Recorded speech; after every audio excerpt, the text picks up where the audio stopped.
नमस्कार दोस्तों, कैसे हैं आप लोग। मैं भुवन तड़ागी द लॉ टॉक्स में आपका स्वागत करता हूं। दोस्तों, आज हम बात करेंगे एक जनरल सर्कुलर जो कि मिनिस्ट्री ऑफ कॉर्पोरेट अफेयर्स ने 24 फरवरी 2026 में निकाला था। तो फ्रेंड्स, ये जो सर्कुलर है ये बात करता है companies compliance facilitation scheme CCFS की। ये बात करता है 2026। मतलब क्या है इसका कि कंपनीज़ को एनुअल फाइलिंग करनी होती है एवरी ईयर, और अगर एनुअल फाइलिंग में डिले होता है तो एडिशनल फ़ीस लग जाती थी 100 रुपीज़ पर डे। और ये कब से हुआ था? 1 जुलाई 2018 से। मतलब जो फ़ीस होती है नॉर्मल वो plus additional fees per day आपको 100 रुपीज़ लगती है। तो कई कंपनीज़ ऐसी थी कि अपनी फाइलिंग नहीं करी क्योंकि इतनी हैफ्टी उनके ऊपर एडिशनल फ़ीस लग गई, क्योंकि कोई अपर लिमिट नहीं थी। तो फ्रेंड्स, मिनिस्ट्री ने इसीलिए कुछ इनिशिएटिव लिए कि जिससे कि बिज़नेस करना आसान हो पाए और जो एक्टिव कंपनीज़ हैं वो प्रॉपर कंप्लाइंट हो सके, और जो एडिशनल फ़ीस लगी है उससे उनको कुछ रियायत मिल सके, क्योंकि इसके अंदर MSME और प्राइवेट कंपनीज़ भी हैं जिन्होंने अपनी एनुअल कंप्लाइंसेस कंप्लीट नहीं की है। तो एडिशनल उनके ऊपर फाइनेंशियल बर्डन आ गया है, जिससे कि वो अपने काम नहीं कर पा रहे हैं, प्रॉपर कंप्लाइंट कंपनी नहीं बन पा रहे हैं। तो इसीलिए गवर्नमेंट स्कीम लेके आई है CCFS 2026। तो फ्रेंड्स, अब जान लेते हैं इस स्कीम के अंदर क्या ऑप्शन दिए गए हैं कंपनीज़ के लिए कि वो कंप्लाइंट बन सके। तो फ्रेंड्स, इस स्कीम के अंदर कंपनीज़ जो हैं, जो इनएक्टिव कंपनीज़ हैं, उनके पास क्या ऑप्शन है। पहला ऑप्शन तो ये है कि जो भी आपकी पेंडिंग फाइलिंग बची हुई है एनुअल वाली, उसको आप कंप्लीट कर लीजिए। केवल आपको 10% of the total additional fees ही पे करना पड़ेगा, क्योंकि आपने डिले किया है। आपकी नॉर्मल फ़ीस थी वो लगेगी 500-600 रुपये, जो भी आपकी फॉर्म की फ़ीस है, प्लस मान लो आपको 1 लाख रुपए लग रहे थे, अब केवल 10% लगेगा, 10,000 रुपये फ़ीस लगेगी। ठीक है। और अगर आपकी कंपनी कोई काम नहीं कर रही है तो उसको डोरमेंट आप डिक्लेयर कर सकते हैं, और केवल आपको फॉर्म फाइल करना है MSc 1। कितनी फ़ीस देनी है? आधी फ़ीस देनी है। जितनी भी नॉर्मल फ़ीस आपकी आएगी उसका हाफ आपको पे करना है। नेक्स्ट है to get their companies struck off. अगर आपकी कंपनी काम नहीं कर रही है, बिल्कुल इनएक्टिव है, और आप उसको बंद करना चाहते हैं, तो फॉर्म STK 2 आप फाइल कर सकते हैं। केवल 25% आपको फाइलिंग फ़ीस देनी है। मतलब 10,000 रुपये की जो फ़ीस है, केवल आपको 2500 रुपये देकर आप अपनी कंपनी को बंद कर सकते हैं।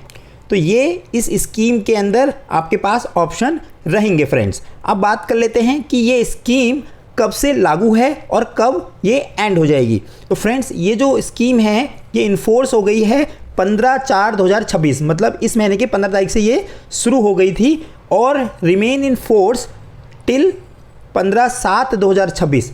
मतलब 15 जुलाई तक ये स्कीम रहेगी। फ्रेंड्स, अब जान लेते हैं कि इसके अंदर कौन कौन से फॉर्म इंक्लूड्स हैं जो आप CCFS के अंदर फाइल कर सकते हैं। तो फ्रेंड्स, पहला जो फॉर्म है MGT 7, MGT 7A, AOC 4, AOC 4 CFS वाले, NBFC वाले जो फॉर्म्स होते हैं, ADT 1 भी इसके अंदर इंक्लूड है, FC 3, FC 4, ये सारे के सारे फॉर्म आप इसमें फाइल कर सकते हैं, जो कि कंपनीज़ एक्ट 2013 के अंदर थे। और कंपनीज़ एक्ट 1956 वाले फॉर्म भी इसके अंदर इंक्लूड है, जो पहले हुआ करते थे 2013 से पहले। अगर वो भी फाइल नहीं है तो आप वो भी फाइल कर सकते हो। 20B, 21A, 23AC और 23ACA XBRL वाले जो फॉर्म हैं वो भी आप इसमें फाइल कर सकते हो। तो आई होप ये आपको समझ में आ गया होगा कि हम इन फॉर्म्स के लिए ये स्कीम ऑप्ट कर सकते हैं। अब समझ लेते हैं कि कौन सी कंपनीज़ पर ये स्कीम एप्लीकेबल है। तो कौन कौन सी कंपनीज़ इसका फ़ायदा उठा सकती है। फ्रेंड्स, तो सबसे पहले है ऑल कंपनीज़ इसका फ़ायदा उठा सकती है, लेकिन एक्सेप्ट फॉलोइंग कंपनीज़। तो कौन कौन सी कंपनीज़ है जो फ़ायदा नहीं उठा सकती? कंपनीज़ अगेंस्ट थी जिसका स्ट्राइक ऑफ चल रहा है, और कंपनीज़ जिसने एप्लीकेशन फाइल करी हुई है स्ट्राइक ऑफ की, वो भी इसका फ़ायदा नहीं उठा सकती। Companies which have filed the obtain dormant status, dormant के लिए वो उसने अप्लाई कर दिया है ऑलरेडी, तो वो इसका फ़ायदा नहीं उठा सकती। कोई डिज़ोल्व हो रही है under the scheme of amalgamation और वैनिसिंग कंपनीज़, तो इनको छोड़कर बाकी सारी कंपनीज़ पर ये स्कीम एप्लीकेबल है।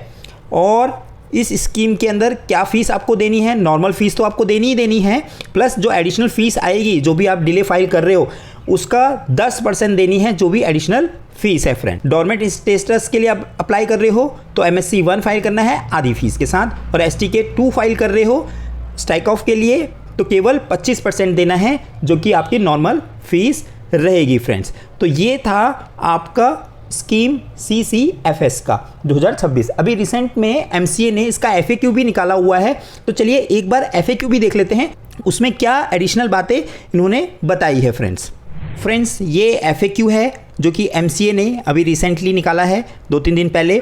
तो फ्रेंड्स इस FAQ में पहला क्वेश्चन क्या लिखा हुआ है, what is the object of companies compliance facilitation scheme 2026। तो इसका ऑब्जेक्ट क्या है, तो MCA क्या कह रहा है, जो CCFS जो स्कीम है वो वन टाइम स्कीम है, इंट्रोड्यूस की गई है to enable companies to file overdue annual returns, financial statement and certain other relevant forms paying concessional fees. भाई कंसेशनल फीस के साथ आप अपनी जो पेंडिंग रिटर्न्स हैं वो आप फाइल कर सकते हैं, और इससे क्या होगा, इम्प्रूव होगा compliance level, reduce the burden of accumulated additional fees on companies and ensure the corporate registry reflect the accurate and up to date information। तो अभी क्या है, कई कंपनीज एक्टिव नहीं है, इनएक्टिव है, लेकिन वो पेपर्स पे तो आ रही है, और कई जो डेटा है उनके फाइनेंशियल्स डेटा वो भी एक्यूरेट नहीं है, तो एडिशनल फीस की वजह से कंपनीज फाइलिंग नहीं करती है। तो अभी गवर्नमेंट आपको ऑप्शन दे रही है केवल 10% की आपको फीस देनी है, और उसके साथ आप जो भी आपकी पेंडिंग फाइलिंग्स पड़ी हुई हैं तो आप उनको कर लीजिए। नेक्स्ट कह रहा है कि आपका जो स्कीम है वो कब शुरू होगा, कब एंड होगा, तो हमने पहले ही पढ़ लिया है 15 अप्रैल से शुरू होकर 15 जुलाई तक ये स्कीम रहने वाली है फ्रेंड्स, ठीक है। और कौन कौन सी कंपनीज एलिजिबल है इसके लिए ये हम पढ़ चुके हैं, सारी की सारी कंपनीज हैं एक्सेप्ट जो यहाँ पर दी हुई है। What filings are covered under the scheme, कौन कौन सी फाइलिंग है, MGT 7 और AOC 4, ADT 1 भी इसके अंदर कवर है। तो नेक्स्ट क्वेश्चन है, is the scheme available for annual filing pertaining to financial year 24-25। तो आंसर इज येस, ये सभी जितनी भी पेंडिंग आपकी फाइलिंग पड़ी हुई है उन सब पर एप्लीकेबल है, ठीक है।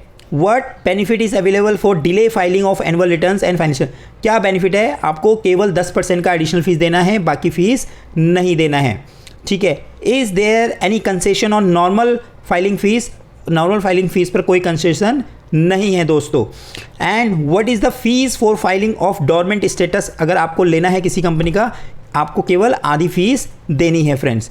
नेक्स्ट क्वेश्चन है, what is the fee for strike of, आपको 25% का फीस देना है जो कि नॉर्मल फीस का रहेगा।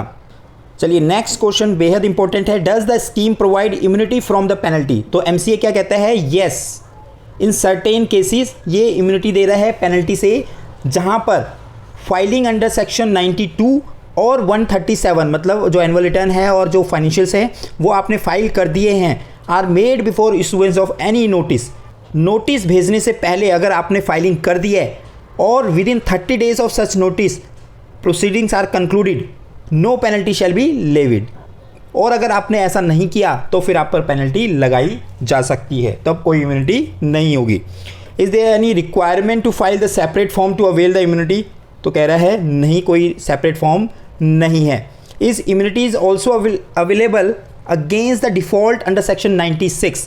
तो 96 का मतलब है AGM आपने नहीं करी, ठीक है। AGM अगर आपने नहीं करी तो उसकी पेनल्टी अलग होती है, उसके लिए अलग प्रोसीजर है, तो यहाँ पर वो कवर नहीं है। तो आंसर इज नो।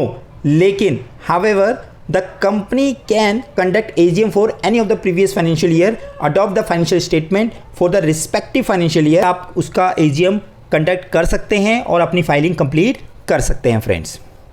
नेक्स्ट है, is the scheme also available in case where the financial statement of the company for the fast year have not been audited. अगर ऑडिटेड नहीं है आपके फाइनेंशियल तो क्या ये स्कीम का फ़ायदा उठा सकते हो। तो ये कहता है कि भाई आपने जो फाइनेंशियल्स हैं वो आप ऑडिट करा लो, ठीक है, और फॉर्म आप फाइल कर लो ADT 1, ठीक है, उसका और इस स्कीम से कोई लेना देना नहीं है। जो भी आप ऑडिट कराते हो तो उसमें यूडिन नंबर होना बेहद ज़रूरी है, ठीक है। What happens if company does not avail the scheme, अगर स्कीम नहीं अवेल कर रही है तो कंपनी इसको फिर स्ट्राइक ऑफ में जाना पड़ेगा अगर आपके फाइनेंशियल्स फाइल नहीं होंगे। Can a company use the scheme to regularise multiple pending forms, yes जितने मर्जी आपके फॉर्म पेंडिंग पड़े हैं आप उसका फ़ायदा उठा सकते हैं। The next is what should companies do to take the benefit of the scheme. Company को इमिडिएटली फाइलिंग कर लेनी चाहिए, ठीक है। नेक्स्ट है in case the company intend to get its name stuck off is the company required to file only form STK2, ठीक है। क्या केवल STK2 फॉर्म फाइल करना है और is it mandatory to file all pending forms before applying for strike off. देखो जो उसके प्रोविज़न है स्ट्राइक ऑफ के, जो आपको फाइलिंग पेंडिंग है, आपकी एनुअल फाइलिंग कंप्लीट नहीं है तो वो आपको करनी ही पड़ेगी आपको STK2 फाइल करने से पहले, ठीक है। STK2 के लिए ये बेनिफिट है, एनुअल फाइलिंग के लिए भी इसमें बेनिफिट आप ले सकते हो। तो वो सारी कंप्लीट करके STK2 फाइल करोगे तो वो अप्रूव हो जाएगा। तो अप्रूवल का रूट वो अलग है, केवल यहाँ पे जो बेनिफिट आपको दिया गया है कंसेशनल रेट के अंदर आपको बेनिफिट दिया गया है कि आपको उतना फीस नहीं पे करना पड़ेगा। तो फ्रेंड्स आज की वीडियो में इतना ही। आई होप ये वीडियो आपको समझ में आई होगी। अगर आपकी कंपनी में कोई पेंडिंग फॉर्म पड़े हैं जो कि एनुअल फाइलिंग से रिलेटेड हैं, मतलब आपके MGT7, AOC4 या ADT1 आपका पेंडिंग पड़ा है, तो आप उसको कंप्लीट कर सकते हैं सो दैट कि आपकी जो एडिशनल फीस आती है वो मिनिमम आए और जो कंपनी है उस पर ज़्यादा बर्डन ना पड़े फाइलिंग का। तो फ्रेंड्स इसी तरह की वीडियोस में हम आते रहेंगे। अगर आप मेरे चैनल पर पहली बार आए हैं तो इस चैनल को ज़रूर आप सब्सक्राइब कर लीजिए और बेल आइकन को भी प्रेस ज़रूर कर लीजिएगा सो दैट कि आगे की आने वाली जो वीडियोज़ हैं उनका लिंक आपको तुरंत मिल जाए। तो फ्रेंड्स आज इतना ही, फिर मिलेंगे। Jai Hind, bye bye, thank you.